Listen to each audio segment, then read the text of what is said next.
Welcome to the Spectators Podcast. Here are your hosts, Corey and Jeff.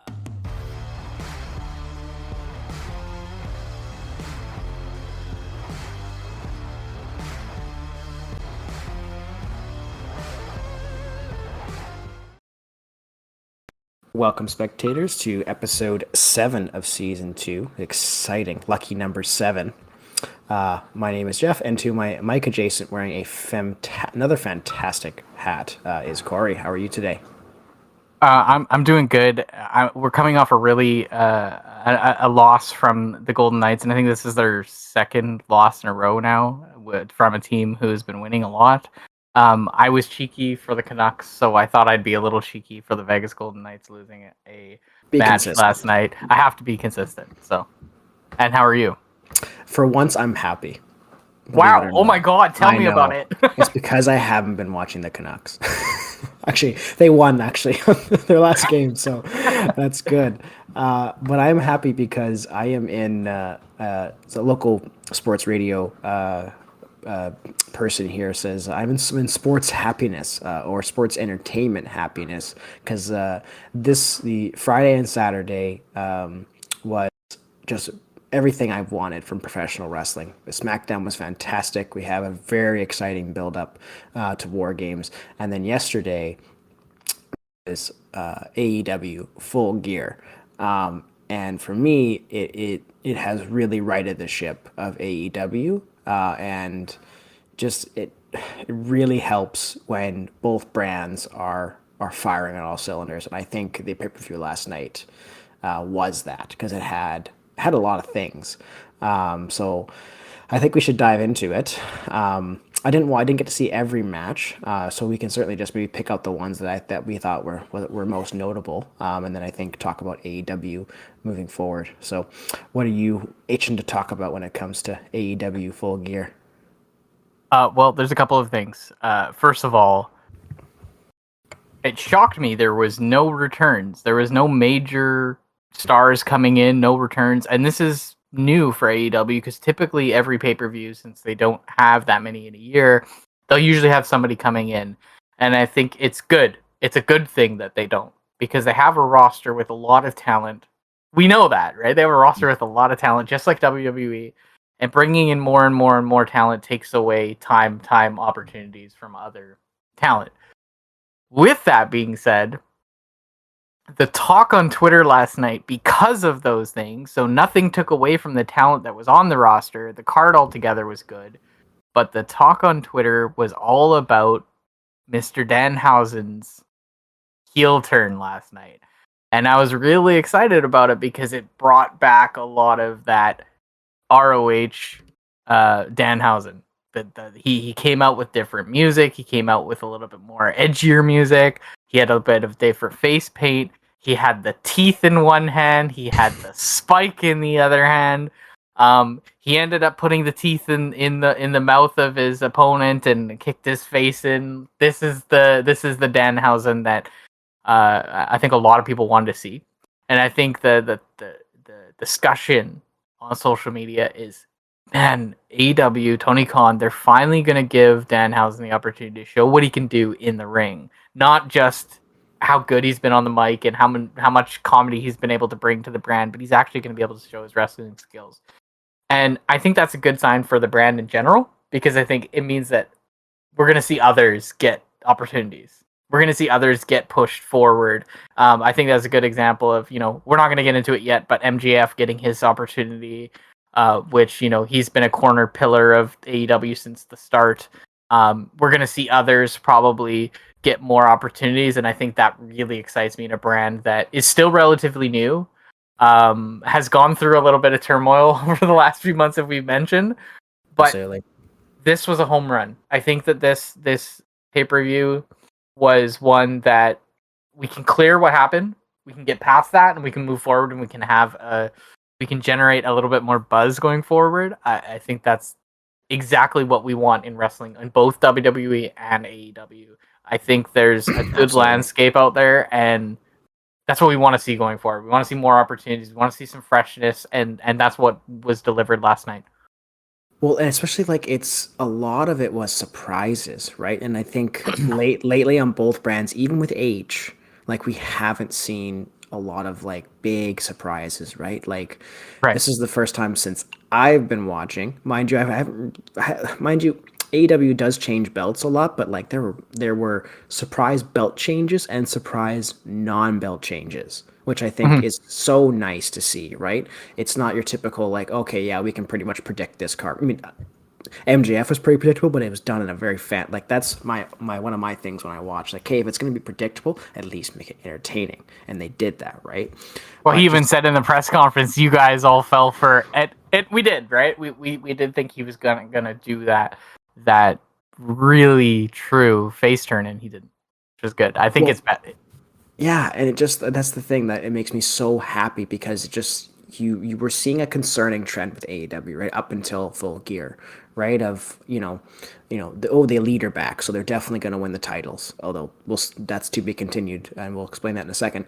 Um, you know, like actually was a question if Moxley was going to win, right? Like there was just some or even no or even I mean, we knew MJF was going to win, but was it going to be an entertaining match, right? Like there's just so many things that were like this could go either way for Full Gear for AEW, and I think it was a very important pay per view because it was obviously the next one after All Out, right? And people were really curious what that was going to look like, right? They still did have a pretty big card. They still had 10 matches on the main card. I think, what, 3 or 4 on the pre card, which is, I mean, I think it was, what, 12 or 13 on the main card and 3 or 4 on the pre card. So, some improvement. I mean, all the matches really, I think were fantastic. Like there wasn't really a lot of like filler matches like you saw at All Out. Like every match was really well. I think it furthered a story for each person, right? And again, just a lot of surprises that people didn't really see. So for you, what was like I don't know if you like MJF's wasn't really a surprise, right? I think that was one that was pretty well known. But like for you, what was one of your most notable surprises out of Full Gear? Yeah, the MJF situation. I mean, I heard some rumors. We heard some rumors about William Regal being involved, and it showed that he was. Uh, it was very minimal that he was involved in the match, and the match was good regardless of what happened at the end. But there was a bit of surprise because I did think that he might play a more face role in that match, but because I don't know if you've seen any of the match. I know I've watched some highlights, and it looks like John Moxley kind of played the heel most of the match. So they kind of did play a really nice thing where he wasn't actually the heel, but he played the heel in the match, so it was cool that way. But the biggest surprise on the night altogether for me had to have been the Samoa Joe. I don't That's a good one. I don't know if I would have considered, thinking that Wardlow was going to go into that match and lose his TNT title. Mm-hmm. And then now you have a guy like Samoa Joe who's extremely talented, really does deserve a shot. Go in, and now he's the ROH TV champion and the TNT title holder. So he's going to have 2 titles. Um, it's interesting because coming out of that event with something like that happening, it shows that we're giving opportunities to younger talent and some more unrecognized talent, but we're also gonna give opportunities to some talent who has always been good. We've always known they've been good, and Samoa Joe's a really good example of a guy who he really led the way in Impact Wrestling when it was TNA Wrestling. He was a workhorse in that promotion. I remember him having great matches with like Kurt Angle and AJ Styles back in the day. And then when he came to WWE, it was a big shocker, but he didn't really get a lot of opportunity. He was in NXT. He won the NXT title. He didn't really get a lot of main roster attraction. I think he had the US title, maybe something like that, and I don't believe he ever had much shot at the WWE title. I think he might have had one match or something, but I don't think he was really ever in that contention, and they never really felt like he was fitting that.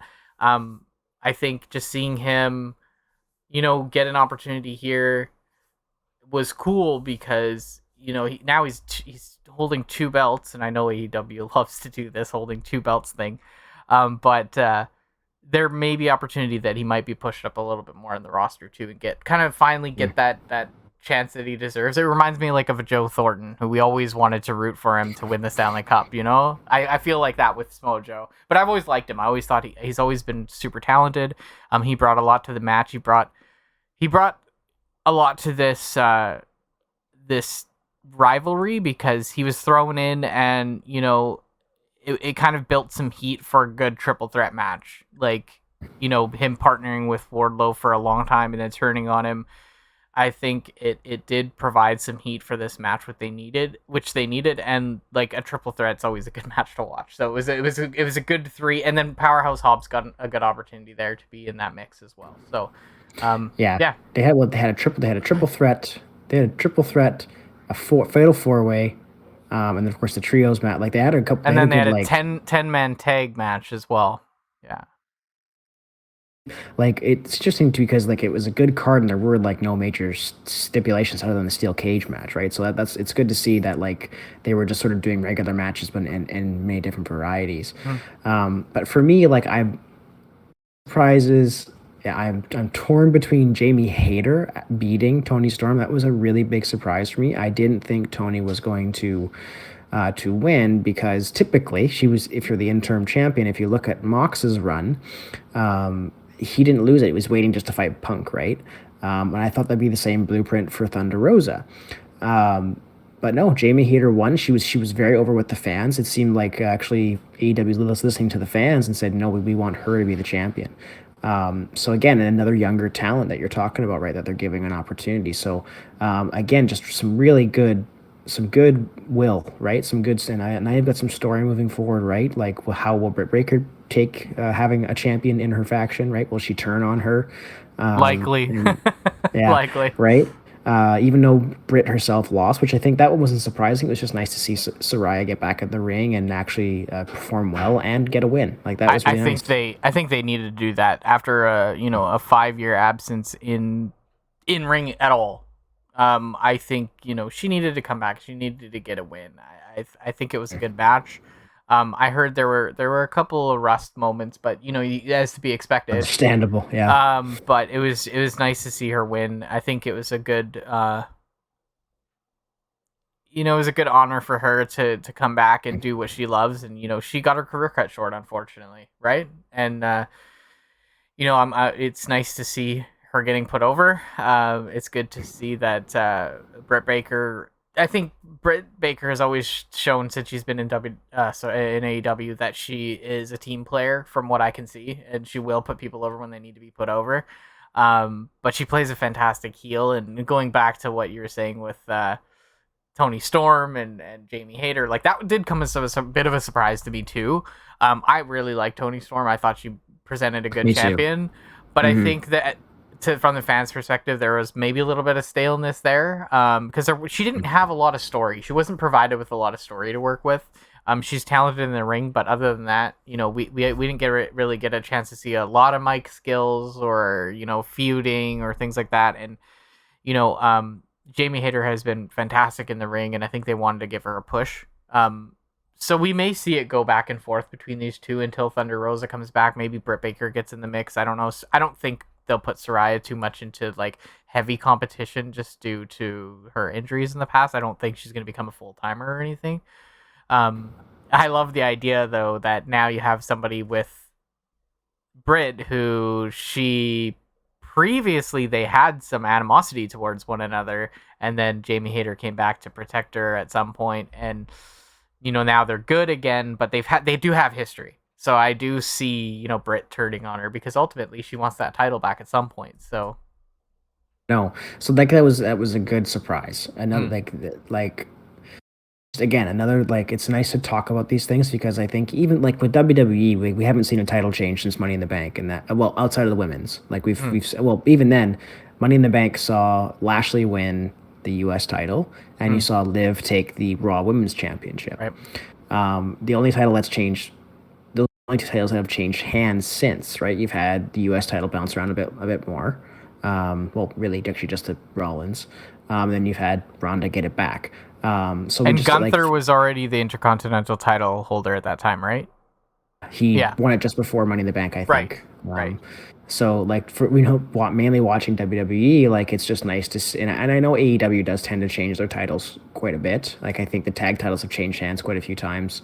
Didn't change hands at this event, which was nice to see. And also, so Keith Lee is no longer Yeah, with. I think we're gonna finally see the end of Swerve in Our Glory. I don't think we're gonna see Keith Lee and Swerve Strickland as a true tag competitor anymore. I think Keith Lee's probably. I've got a bit of suspicion here. I think that one of two things is gonna happen. We're either gearing up to see Keith Lee's contract ending, and we're gonna see him Heading go back to elsewhere, WWE. heading back to WWE. I think he did really well in NXT under Triple H's regime. So I think I could see him as him wanting to push to get back to being under Triple H now on the main roster because Vince, I think, just booked him poorly. Speaking of that, they changed his name to Keith Bearcat Lee or whatever, and then they called him just Bearcat Lee, and I don't know, it was just weird. It was strange. He's done well in AEW, but he's only been really on the tag scene. He hasn't really had any main titles or singles titles, and I think he needs to go for that to become more relevant. So I could see either that's one direction, or the second direction is he's going to get a push now in AEW. So he's going to also go up to that potentially TNT level title, something like that. So mid-tier title to work his way up to the heavyweight title. Yeah, and it's I find it convenient or just like that's for storytelling that Wardlow loses his TNT title and MJF won the AEW title. So I think that's kind of a natural next step. I think we talked about this a little bit on our own time too, that they have history, right? They have a lot of history and a lot of good deep storytelling for some a long good time. promos. Some good promos. So I really could see that the reason why he may have lost his belt is let's give him the true push he deserves and let's get him up to that top tier right now. And they have opportunity. Well, I think he can. Well, he got stalled, right? Like, he cut a promo before he won the TNT title saying he's not going to go after Moxley. He wants to pin the actual champion. He got the TNT title and he just kind of got put on pause, right? So, it's like when it's like Theory losing the Money in the Bank, obviously way different circumstances, but like now the TNT title doesn't stop him from moving up, right? And doing a good set of feud with MJF. So here's a question I have now, because there's a little bit of this like confusion, I guess, or like just there was never any certainty here, I guess. But like MJF is now the true undisputed heavyweight champion, right? There's no interim title to that or anything, right? The interim tag got taken off after Punk got injured again. Right. And then they had the whole dispute backstage. It was the interim title, then they had that tournament, and then Mox won the title. That took off the interim. Okay. Yeah, the interim tag's still in the women's top belt because Thunder Rosa is still the champion. So that has yet to be resolved. But yeah, like he's the undisputed. There's no interim tag. He is the top champion. So if Wardlow was to go after him, he's kind of fulfilling what he wanted to do, the actual champion. Well, he was going to go against Punk, and he probably was going to win at Full Gear. I think the idea was MJF would face off against Punk. Yeah. Punk would have lost. So I think AEW got to the same direction they wanted to, but again, I think Full Gear was a really nice way of doing it, right? Where you saw some surprise winners, you got some young talent pushed. I think a big one for me was that the Death Triangle, and we said Dark Order on the last episodes, the Death Triangle were the trios champions. They beat the Elite, and I thought that was a really interesting non-title win. I think everyone was expecting the Elite's back. The idea was to put the belts on them anyways. That they were gonna win, but they ended up losing. I'm glad they didn't win. I think we I don't know about you, but I think we discussed this, and I felt like it would have been a waste for them to come back and just pull the titles right off of Death Triangle. I think Death Triangle has been great. I like their in-ring style. They're all very like high flyers, fast paced. group, and so I'm really happy about that. I'm glad they're keeping the titles. One of the funny things is, I don't know if you know this or you heard this, but the Elite came out yesterday to Carry On My Wayward Son, About the that, song. yeah. Yeah, and there's a running joke about they're wondering how much money Tony Khan had shelled out to have them go off to that one out. Probably, Kidding, eh? I'm assuming it's a one-off thing. I don't think they'll come out to that song every time, but yeah, I mean that's a really popular song, so that would be funny. I know he's shelled out some money in the past for people to get certain music back, and uh, I think that was it the Hardy Boys? They actually pulled the music from WWE, so they had to pay WWE for that. Oh, Yeah. So wow. there's a few different things, but yeah, they've apparently he spent a lot of money on music rights in the last few years. So Hilarious. 'cause- And you can tell also whose side the AEW crowd is on. I don't know if you heard during the match, but it was a giant FUCM Punk, which I thought that was really interesting. And I think it's pretty clear that chapter's closed now.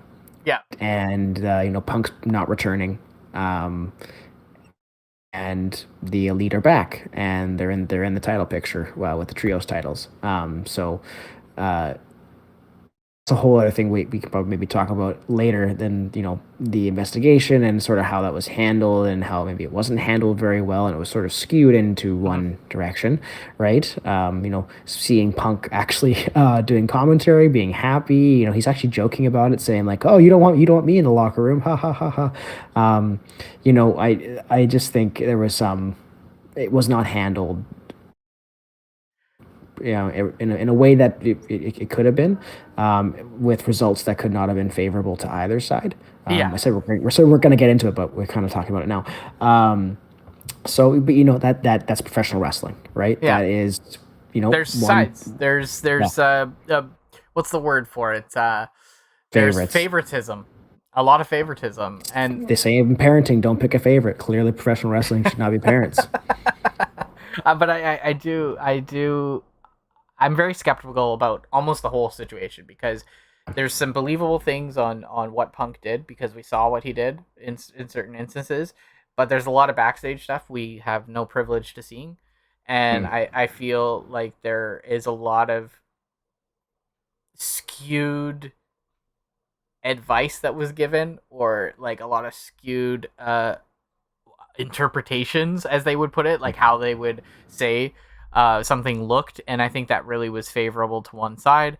I'm not gonna say who I'm favorable to or not. I'm just saying it needs to be a fair investigation. I feel like sometimes things like this don't happen fairly because, like you said, there's favoritism.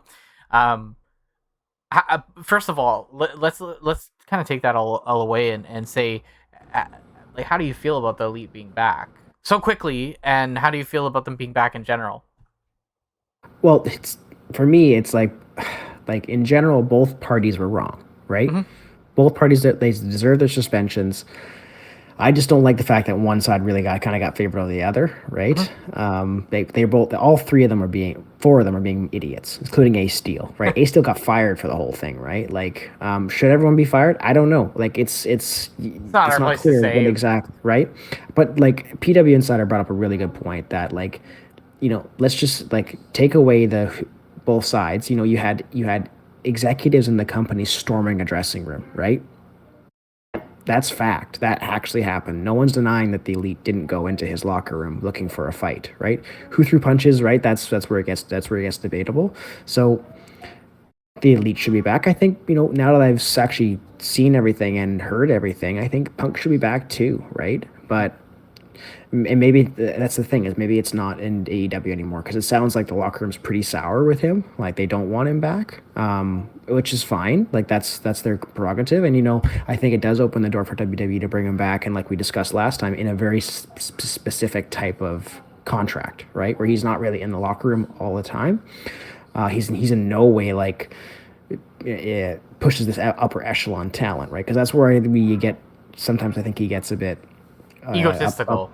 Right, so make him like a main event, make him like a Logan Paul, really. Like, Yeah, I with his talent in the ring and his mic skills, I wouldn't mind seeing him. I Yeah, wouldn't like mind seeing him make from him time to time. WrestleMania, SummerSlam, whatever you do in the UK, like just bring him there, right? Like have him sell tickets, right? That's what he's there for, right? And pay You him need him for to it, right? build story. You need him to Yeah. build story. You need him to win a potentially a mid card title to build some attention and story around that title. Fine, but I don't want to see him necessarily as a locker room leader or someone who's going to be there all the time, influencing Yeah, exactly. that kind of stuff. But yeah, I don't want to say either way about the Elite and Punk and who shouldn't be there, who should be there. I mean, I think regardless of the situation, whatever they choose for one, they should choose for all. That's how I feel. But you know, Wrestling. it's wrestling. But it's good to see the Elite back. Like in terms of being back in the ring. None of these people we want to see out of the ring. Like they're all so talented, so we do want to see them do what they do best. Um, regardless of where that is. The only thing I have to say is like I I don't want to, and I didn't want them to come in and just dominate the division, be the trios tag titles. I don't want to see them get all this like attention in terms of, they have whether or not they were the right of the wrong. I Mhm. still feel like they still did some wrong and don't deserve to just get a giant push. I don't want to see Kenny Omega back on uh, the heavyweight title and just pull it off of MJF. I don't want to see those two uh, pull off the tag titles. I don't want to see them as a trios get titles. Not they need some time to build themselves back up and to kind of deserve it at this point. Well, it's interesting you say that because I don't know if you saw this. So Khan announced at the press conference after that it's the trios championship isn't over between the two of them. They're actually announced a 7-match series. Okay. So they're going to be going at it in the next Little while. to see who actually gets it. So the Elite actually might getting it in the end. But I think it's a very creative way to do it because obviously we get tired of feuds, right? And like Yeah. this match again. But if it's in like a 7 match sort of series, I actually like that because you don't really need to do promos. You don't really need to, add any extra fluff with it, right? Like it's just, they have these set number of matches. The winner of these matches will get the titles, right? So I do, it's a bit of a creative way to sort of, if you're going to give the Elite the title, to do it in a bit of a way where you can really see in ring chemistry. Like the match was fantastic. So I would be down to it's obviously going to go 7 matches. You're not going to do a 7-match series and not do that. It's going to be tied 3-3, and they're going to have the final deciding match. I don't know. I think the schedule's out, so I don't think it's going to be on a pay-per-view. So we'll definitely see kind of what comes of that, and Something exciting cool to see because we've never really seen anything like that in wrestling before. I don't think I've ever seen any type of like 7-match series kind of to show who's on top and who's the best, right? I think that's really cool. I've never seen that before. Yeah, no, for sure. So it's really cool to see, and so I think maybe we should talk about the main event. I think that's it's a pretty big talking point, and I don't know if it's actually more the talking point is more the match or more the post match rant that MJF went off on. It's kind of hard to say. I mean, from what I saw, the match on its own had a lot of really good spots. We know Jon Moxley can wrestle a really tight match throughout. We also know, well, I guess we were a little more unknown to what MJF could really do. What he could do against the talent like Moxley, and despite the tasty finish, I mean, he wrestled a good match. Like he held up with Moxley the entire time. I really like how we kind of talked about this earlier, but I really like how they kind of role reversed for that match, and Moxley really played a heel role in that match. MJF really played that desirable baby face that everybody wanted to root for through the entire match. And there was one point when Moxley had him up on the top ropes, and MJF was down, and Moxley like bit his head, like he dug his teeth into his head, and Moxley's weird like that, but he bit his head, and I was like, yeah, like he's definitely doing the things that he's looking to hurt him, and that's very heel like, and you wanted to root for MJF. Then we get to the point where they're both down, and William Regal gets involved, tosses him the brass knucks, and bam, he's out. Referee didn't see it in the tights, and 1, 2, 3. So I mean, overall, like this was a little bit of what we expected, a little bit of twist, a little bit of what we didn't expect. We heard rumors about William Regal, but we just didn't really know what was going to happen. But this, I would say this definitively closes the chapter on Blackpool Combat Club. We know that... Yeah, you'd think so. They did come out after the match and console Mox, and it looked like actually they were pretty... that was actually another surprise, is Sammy Guevara went after Jericho in their match. I thought that was really interesting. Because curious to see what happens Wednesday with that. Did you see the interview after that match with Jericho? Oh, I didn't actually. Oh, okay. So Jericho was asked about that. He was asked about so Guevara went after you. He almost pinned you. What are your feelings like? Do you feel like he turned on you? Do you feel like there's going to be animosity between you two? And Jericho said, no, absolutely not. Sammy Guevara is a competitor. He's doing exactly what I am role modeling him to do, is be a competitor. If he would have just laid down and won the match for me, I wouldn't have wanted to see that. Of course, he's not ready right now to be a world heavyweight champion, but he is on pace to become one, and he's a competitor, and he's showing all the right things he needs to do. But ultimately, look who's on top, me. Right? So I think Jericho is praising him. Guevara has always been very loyal to Jericho. He's learned a lot from him. We'll see if maybe he has something to say in contrast to that on Wednesday, because Jericho only had Jake Hager behind him. And then after that match, Danhausen and Orange Cassidy came out together to confront the two, Jericho and Hager, and Jericho ended up leaving. And interesting enough, Orange Cassidy challenged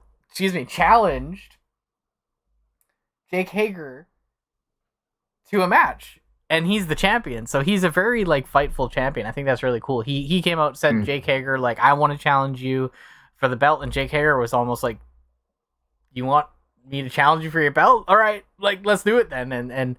And he pulls it out of his backpack. I like that. He keeps it in his backpack. I did hear about that part, yeah. And yeah, so that's going to be a match on Wednesday as well. So I think they took away a little bit from that Guevara and Jericho thing, but we'll see. I mean, I feel like Guevara's been ultimately really loyal to Jericho. This could be a point where he turns on him, but at the same time, this could be a point of continuous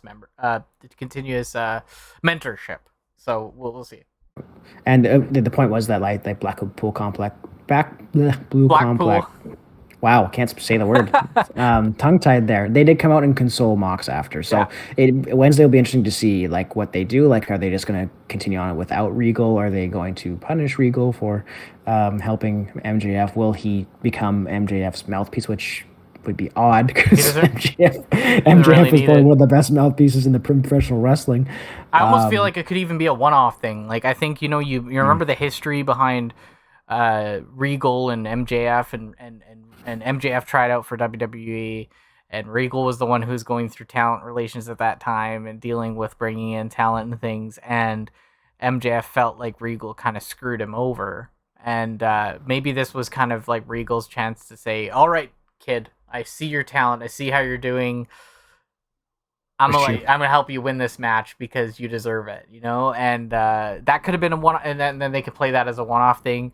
I don't see this Blackpool Combat Club thing being a big focus anymore, because we saw some tag action in that fatal four-way where Claudio and Bryan Danielson were teaming together to get at Jericho, but ultimately I think they both wanted the title. They were gonna attack each other if they needed to. They don't care who won. And Wheeler Yuta has been a basket case for a few weeks now. He's been fighting with both Claudio and Danielson.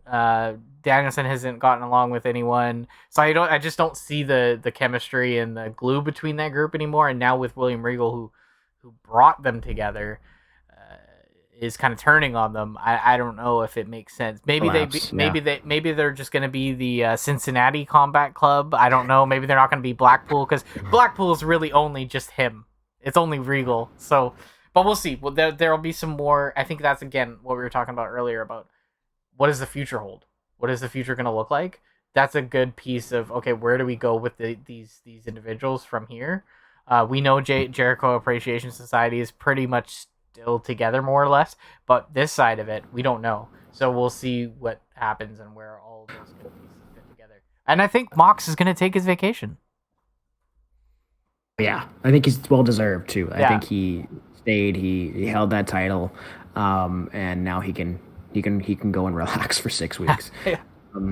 But I think we're at a precipice now too, where you see, if anyone hasn't seen the press conference with MJF, you need to go watch it, man. That is like what you should aspire to as a professional wrestler.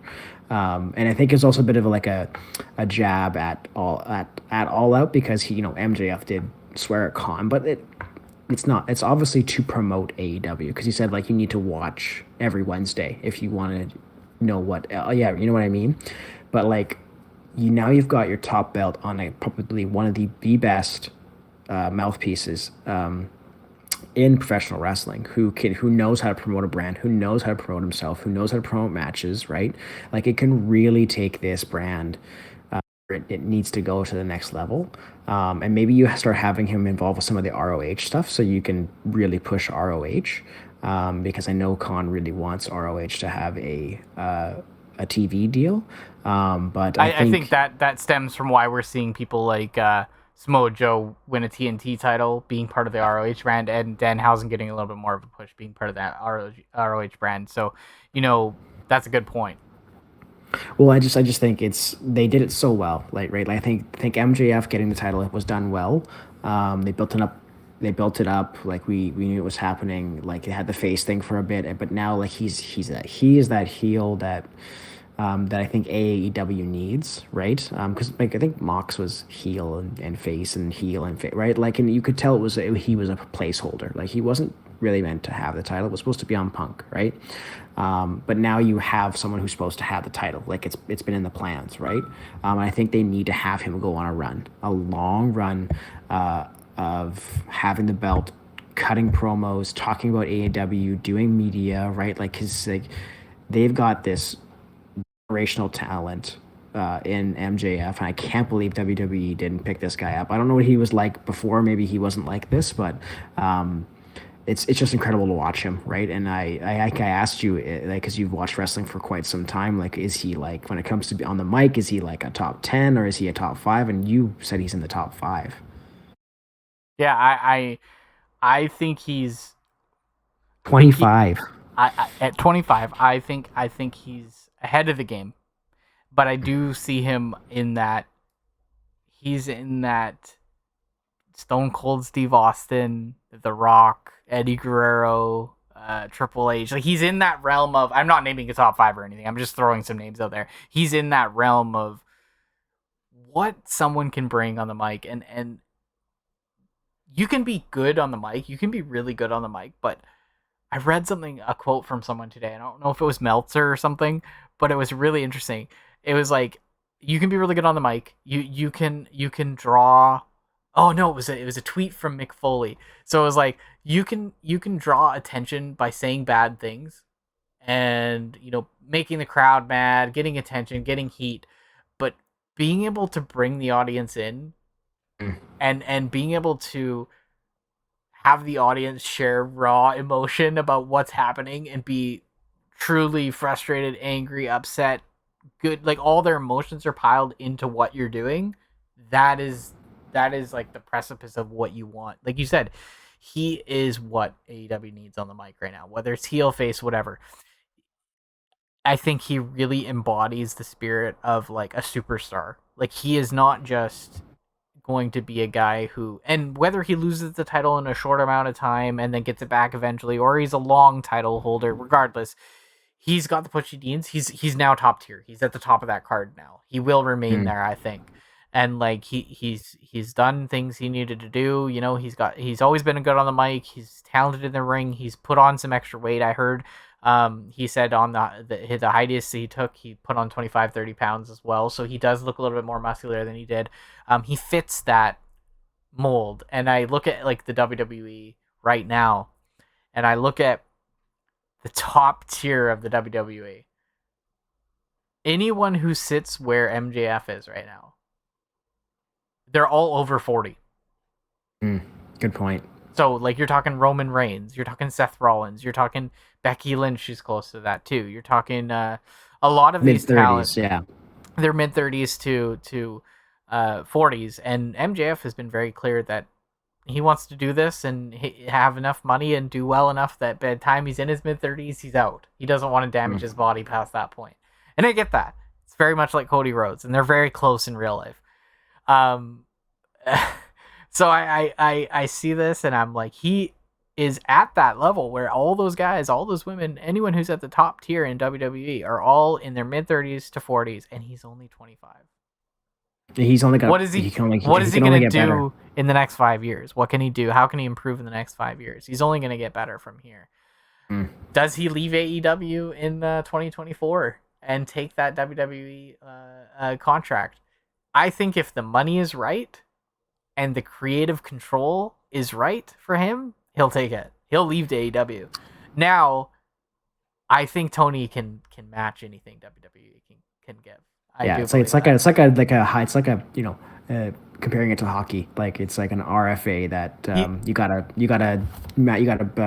put the contract forward, and the team has the opportunity to match it. You know what I mean? It's the same thing. Like AEW, I'd be dumb to let him go. What I love about his character and like him himself, he's a student of the game.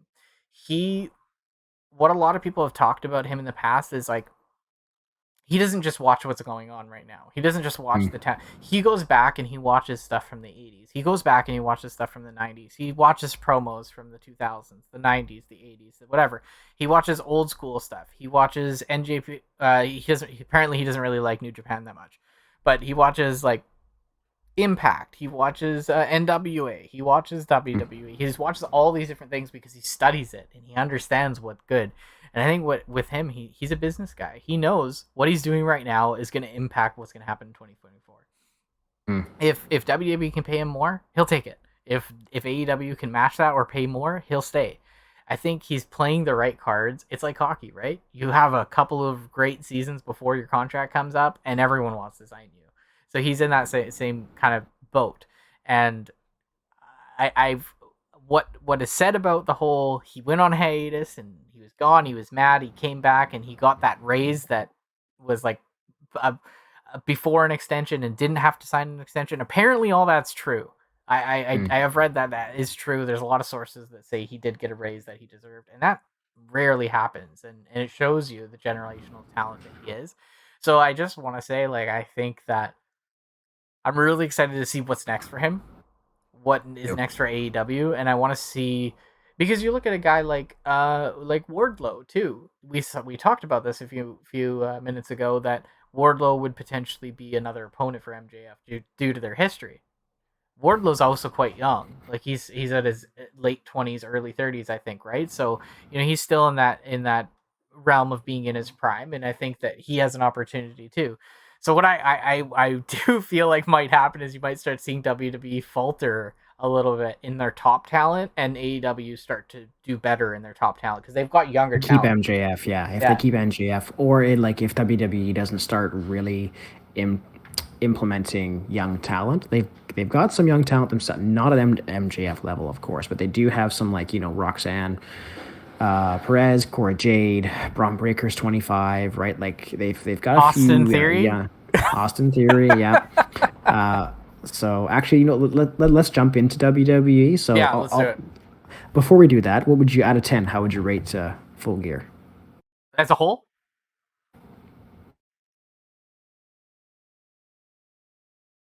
Solid 8.5 out of 10. A 9. Like, and I just think, because I think they did so many things well. Yeah. Like it's hard to pick apart what they didn't do well, and I never give anything a 10 because just you can always improve. So I give it a 9. Like, I think it was a fantastic card. Fair. I think it sets up AEW so well for the future. It does. And it just makes me so damn happy to be a wrestling fan, because we get that, and then next week we get War Games. Well, I'm really curious to see how War Games will. That was such a good pay-per-view. That's 9 out of 10. How are they going to come back? Because now the ball's in their court. The ball's in WWE's court. Can they match that, or is this? I think so. Is this going to be another? Because they really can't. After having a good pay-per-view like that, they can't squander any opportunities here. They can't mess up any storylines, and they can't add any filler, boring, stale matches. Nothing can go wrong here because they're going into a new year. You got two brands who are going into a new year. AEW is going into the new year with success, right? This is the last pay-per-view. They're going in with success. Now WWE, they have to do something here that provides some sort of pop, and we'll see what that is. For sure, and I think if you look at the landscape, if you look at Friday, right? So moving over to WWE now, you've like that's why like Friday and Saturday were so awesome because Friday, like I think that SmackDown as a whole was pretty good. Like the Bray, you got to see the continuation of Bray in LA Knight. I thought that was fantastic. Like Bray's just speaking of generational talent. It's just incredible. I'm really enjoying getting to watch him because I wasn't watching when he was on the card last time, and I think this time, he's got a bit more creative hold, and he's really trying to reinvent himself again. So I mean, mind you, he's done it multiple times in his career, but he's doing it again. I think it's really good. The World Cup stuff I think is fantastic. They had two really good matches. I know Butch and Sammy were sort of into the bloodline stuff, but both matches were fantastic. And then you had the ending. You had another fantastic ending that I've watched like 4 times because it was so good, right? Because it's one of those things like that I don't get as a Canucks fan. I get as a wrestling fan in that I get the payoff, right? Because we've been hearing about KO, we've been hearing about we've been seeing these bloodline dynamics, right? And that ending segment, that ending 5 minutes was just incredible, right? Like you had the breakdown, you had Roman come out, then you had KO come out, and it was like the pop KO got was incredible. He goes after Roman, and then the thing I've been waiting for is him and Sami Zayn in the ring, and they just lock eyes, and you can just see both guys don't know what to do in that moment, right? Then Roman hits him with a Superman punch, but then KO hits the stunner, and just like Sami Zayn, again, speaking of generational talent, and shouldn't be throwing out that word, but like there's just so many good. This is why I'm so happy. There's just so much great happening right now in wrestling. Sami Zayn's finally getting an opportunity. Yeah. Finally getting it. That's the thing sometimes, like I was saying to you, which was hilarious about SmackDown. I was more excited for this. I was more excited for like a promo / like not match than the matches, right? Because there's just so much meaning behind it, right? And the look on Sammy's face when Roman with the stunner, and he was like, "Oh boy, I'm in trouble," right? Because I could have printed that if I attacked KO, and he didn't, right? There was a lot of good storytelling, small pieces of storytelling around the ring as well. So like when Roman went in, you could already see he was mad. He was mad at the Usos. You could kind of tell that. I think he's probably mad at them for not helping more. But when he went into the ring, he stood over Sammy and he gave him a good 2 seconds of full attention of just staring down with disgust. And I think that's a telltale sign. So you might see what might happen later.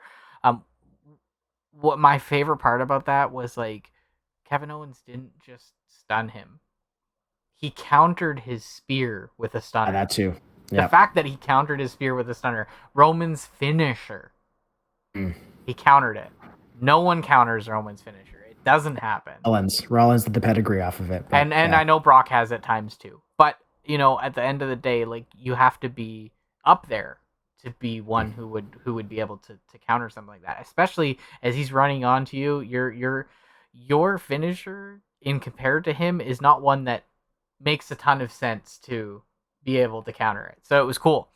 I think we have a really interesting Monday and Friday ahead of us to build up. It's going to be a big week. Like this is going to be such a fun week of wrestling, hey? Because you got Raw to the go home shows on Monday and Friday, then you have Dynamite after Full Gear. Like it's going to be a fantastic week and of course Rampage too on Friday. It's like it's going to be a really really good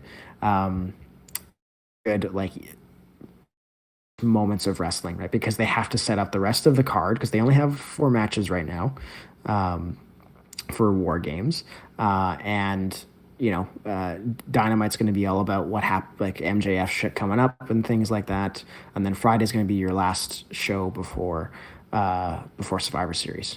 So it's going to be a really fantastic week. There's two things I wanted to touch on specifically for WWE before because we're going to have a specific show about War Games, and the card's not complete yet. I think we'll probably get more clarity tomorrow or Monday on the clarity of the card. So the one thing I wanted to touch on first was Braun Strowman not liking the push he's getting, especially when it results in I almost called him Walter and Gunther running away from him. I don't like that at all because it's just you're pushing him over some of the talent you have now.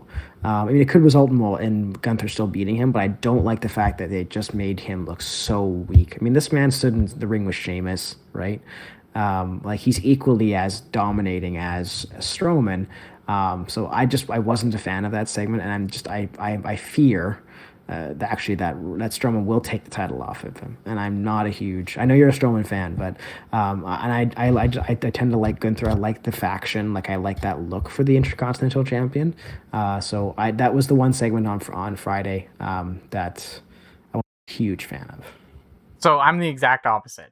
I actually really liked this. I liked that we saw fear in the eyes of Gunther. I like that he was running around. I like that Braun dominated him. I think the two guys that are with Gunther are obviously not at Braun's level, right? So those guys are going to get squashed. I get that. But the fact that Gunther ran around the ring, I like that. I really did, because this is the first time we're seeing some vulnerability from someone like Gunther. Since he's been back on the roster, we haven't seen a single sign of vulnerability from him. He's absolutely squashed everyone who's been in front of him except for Sheamus. But he won the title off of very decisive fashion from Ricochet, right? Which I didn't like because it really showed how bad Ricochet was. I think it's just a little bit of retribution, and that's why I like it. So you see a guy like Gunther who's dominated, and he's finally put up against a guy who he's, regardless of if you like him or not, he's not going to dominate Braun. It doesn't make sense. So, Braun is brought in, and he's getting a push as this monster among monsters. He beat Omos. If you don't have Braun win, it doesn't really make a lot of sense right now. For me, if Gunther drops that title, he has opportunity to have some retribution against Braun, and he's still got a team behind him, and he's going to get that rematch for the title. And I think that, he can win the second time around, but he needs to kind of be humbled a little bit, and that's why I say pull the title off him. It's okay. Braun doesn't need to hold a title like the Intercontinental title for a long time. We know he's a top tier guy. He's getting paid top tier money. So, but another thing on the contrary, I know you said you don't want him to win the title, but here's a question. Would you rather Braun be in the main card right now? Would you rather him go after Roman at Rumble no, exactly. So we got to ease Braun back into the roster, and winning an Intercontinental title right now is probably the best thing you can do for him. Have him win, get him over a little bit with the fans. I think the fans like him. I don't see any problem with the fans. He gets pop whenever he comes out. Pop. I think what just bothers me is sometimes they'll just squash, they obviously, well, the country didn't get squashed, but I didn't like the optics. It's like with Cross and McIntyre, right? Like I was believing Cross was a match to McIntyre, and I think he is. It's just the way they booked it bothered me, right? They're booking Cross so bad right now. I that's a whole other. We'll have to save that for another episode. But I think that's what I'm scared of, right? Yeah. Like I hear what you're saying, and I'm a Gunther fan, you're a Braun fan, so that's going to be a debate. But I want it done more credibly, right? And yes, Braun is a monster among men. He's a behemoth, right? But it doesn't fit for me for Gunther to run away. Someone mentioned that Gunther's a heel, and yeah, he's running away for to preserve himself for when they actually do. Yeah. Okay, I can hear that, but You did see signs in that match, like Braun took the first chest bump from him, and he was like, nothing hurt me, right? and you're like, oh, okay, he's gonna squash him. But then the second and third time around, Braun was really hurt. Like he was really holding his chest, and you could see he was kind of seething in pain, but he's trying to hold it in. And I think that's showing you a little bit of long term what's gonna happen. Like Gunther needs to be a little bit cowardice in this sense because he's being humbled, right? He's never had a challenge like this in front of him. Like Sheamus he's good. I think Sheamus is great. But Sheamus would also run for Braun. It's just his character. That's just how he is, right? So you have to think about it like if Gunther keeps getting pushed and keeps getting pushed up the roster, then he's just gonna pull the titles off Roman. Why not? Because he's just that. And you can't have that.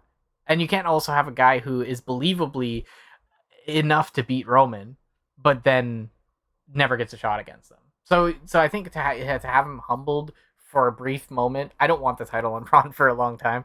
And I like Gunther. I like Gunther. I don't think there's any problem with him. But, we'll see how they... I think the most important thing isn't going to be what we saw with Braun and Gunther this week. I think what's going to be most important is I believe it's Braun versus Ricochet next week, right? Right, yeah. That's going to be really telling of what's going to happen. If Ricochet puts up a really good fight against Braun, I don't think Ricochet's winning. By any means, I don't think he's winning. But if he puts up a good fight and Braun doesn't easily win, then it'll be interesting. If Braun squashes him like Gunther squashed him, I would say that Gunther's going to get squashed. And it would bother me because Ricochet is not the type of guy you should be squashing, right? No. Like he had a really good match against Ali. So he's talent you shouldn't be squashing, right? All right, we'll leave that debate for later. Yeah. So the second thing I think we have to talk about, because it was the hottest topic outside of Full Gear, was Austin Theory. So we know a week in not this last Raw, but the Raw previous, he cashes in unsuccessfully in an open challenge to lose the U.S. title, and obviously in controversial fashion because Lashley interfered, right? Yeah. But I think again, speaking of doing something right, like I agree with the analysis that regardless of how you change this, like the way they cashed in was stupid. Like I think it was a bad decision. However, sometimes you just got to grit your teeth and do stuff. So their mind was get the briefcase off him, and I think they done it I think they did it well, despite the crappy way of him losing the contract. He comes out as a different Theory, right? Like if you look at Theory too, like he looks main event, right? He's got the muscles, like he's got the look, he's got the good mic skills. The cell phone was holding him back. The cell phone in the briefcase. That's the thing is so you could definitely see that they saw the briefcase as an anchor to him, right? So he comes out on Monday and he is the same Theory, but just a more vicious, angry, more focused, right? Like he wasn't cocky in the ring. Like the cell phone was gone, right? Like and he had two instances where he got DQ'd from his match with Dolph Ziggler, which I think was a nice like heel moment, right, for him. Like he's like, this is not the same Austin Theory anymore. It's like a true heel. It's like there's an aggressive, ruthless aggression heel. There's not just like that. I'm a heel because I'm cocky, or I'm a heel because I'm mean. No, he's like, I'm going to hurt you. And then he attacked Rollins after his match too, which was held up the U.S. title above him for his head, right? And we did a poll for folks. Actually, he tweeted something, and we did a poll, and actually, folks do want to see him as U.S. champion again. Agreed. But how do you do it right? I have seen that it might happen they might have a match on Raw. Or what I would like to see is some sort of like triple threat or fatal four-way at War Games, because like if you're gonna have Austin win it, like do it in that fashion, right? Like have him go up, because like even when he was in his like cocky thing, he did go toe to toe with Lashley. He speared the guy, right? Like he's gone toe to toe with Drew McIntyre. Like he's gone toe to toe with top of the card, and he's held his own. What are your thoughts on the idea of Theory going in a match, and whether it's at War Games or Royal Rumble or Raw or whatever? What do you think about the idea of him going on a fatal four-way match against Rollins, Lashley, and Mustafa Ali? Because he's the only one else in this mix right now, right? No, I think that'd be an amazing match. You get two higher flyers and you got two muscle guys. And then that'd be an incredible match. If you really want to put Theory over and you really want to do things right, I say he pins Lashley. not Seth. He beats and pins Lashley to show his dominance. No, that would be good. Or he pins Rollins, right, and shows that because he did in his promo. The other thing was that promo too. Like, yes, it was your explanation of it, but he did it so well. He did it with such feeling and emotion. Like, he really sold in the fact that, like, this was my reasoning and that's why I did it. And now I'm sick and tired of being called the future. I'm the now, right? So I think out of a crappy decision, they actually repackaged him really well. And I'm actually looking, like, as much as we begroaned when he won it off of Finn Balor, funny enough, who was in that match with Rollins last week. But I think now I actually want to see him as the champion, because I think I see him more as a true mid-card, like top mid-card guy versus Rollins, who, he's got the belt because the Raw belt's not there, right? Like, he really should be the Raw champion, right? And doing the, like, Mr. Monday Night and whatever he calls him, right? Like, he is top of the card and he should be the WWE champion. So, like, it'd be nice if they gave it to Theory and maybe at Rumble, although at Rumble I want to see Sammy take on Roman, but if Rollins is the guy to take the belt off Roman, I'm okay with that. I think he deserves it. And if you have it, then you have him feud with Rhodes. I don't know, right? Because you think Rhodes is going to win the Rumble. Yeah. So you would and it doesn't look like Roman's going to Elimination Chamber, so you would want a belt on the line there. So you'd think that either someone's got to take the belt off Roman at Rumble. It's just the question is who, and if Rollins loses the U.S. Championship, then he has that opportunity. I agree, and I think it only makes sense at this point that Cody would want to have some sort of vengeance against Seth, and if Seth does pull the WWE belt off Roman, just the one Raw title, I think that Cody would make an easy decision to go after Seth and beat him for that title. The one thing I was going to ask you, which I think is really funny, is it just me, or does it feel like they're packaging Lashley and Theory very much on the same trajectory? Like, their characters are very similar, and they're very much on the same path. They're both going through things that made them mad. They're kind of both getting their aggression out of something that didn't go their way, and it's all centric to the U.S. title and Seth. So I find it's like they're almost like the same character, but just played out a little differently. What do you think about that? No, that makes sense, right? And I think Lashley's coming at it more from my face perspective, if that makes sense. Like, he's more of a face than he is he's just an angry face. Exactly, right? Like, he is still taking names and blah blah blah blah, but, like, he's not, like, and the week previous he did, like, attack Rollins and attack Theory, but, like, when Theory was going after Ziggler and Rollins, like, he wanted to hurt them, right? Whereas, like, Lashley's just angry and he's big and muscly and no one can stop him. He's gonna hurt anyone if he doesn't even want to. So exactly, right? So I think where, like, there's intention with Theory, right? Yeah. Whereas, like, I think Lashley's just angry, which is scary for anyone in his warpath, right? So it's gonna be really interesting with what they do. I really do hope they add the U.S. title to War Games. We haven't seen a U.S. title on the line, I think, since SummerSlam, to my knowledge, right? We've had the Intercontinental Championship on there, which was nice to see, a nice little change. But I do want to see the U.S. title on there, and hopefully another women's match. But we'll see how it goes. But we'll stop there. I think we've had a good conversation around the world of wrestling.